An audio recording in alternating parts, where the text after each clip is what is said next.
Minisitiri Nduhungirehe mu bayobozi basabira Trump igihembo cya Nobel. Ibiro bya Perezida wa Leta Zunze Ubumwe za Amerika Donald Trump byasohoye urutonde rw'abayobozi bo mu bihugu bitandukanye ku isi barimo Minisitiri w'Ububanyi n'Amahanga w'u Rwanda Ambasaderi Olivier Nduhungirehe bagaragaje ko bashyigikiye ko Trump ahabwa igihembo cy'abaharaniye amahoro ku isi cyitiriwe Nobel Peace Prize. Minisitiri Nduhungirehe aherutse kuvuga ko Donald Trump akwiriye igihembo cy'abaharaniye amahoro ku isi cyitiriwe Nobel nyuma yo gufasha u Rwanda na Repubulika ya Demokarasi ya Kongo gusinya amasezerano y'amahoro. Ibi yabitangaje mu kiganiro cyihariye yagiranye n'ikinyamakuru cyo muri Amerika Breitbart News. Nduhungirehe yavuze ko umuntu ubashije gutuma ikibazo cy'umutekano muke cyari mu burasirazuba bwa RDC kibonerwa umuti akwiriye igihembo cya Nobel kuko akemuye ikibazo cyari kimaze imyaka irenga 30. Ati amakimbirane yo mu burasirazuba bwa Kongo niyo amaze imyaka myinshi ku mugabane, amaze imyaka 30.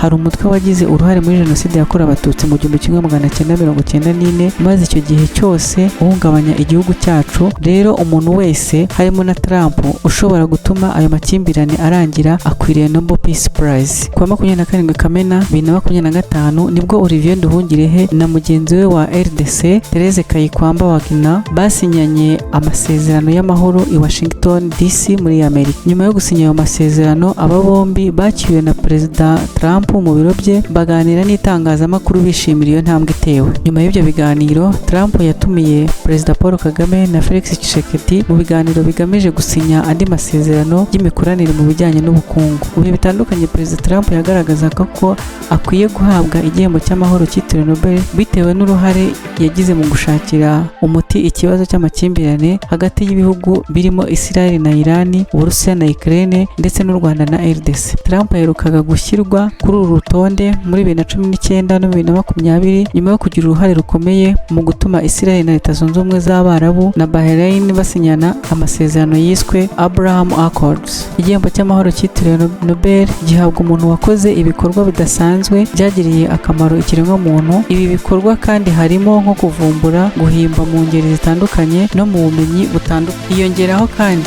ibikorwa byo mu ndimi zitandukanye, urugero ni mu buvanganzo ndetse no mu bikorwa byagejeje amahoro ku bantu benshi waharaniye amahoro.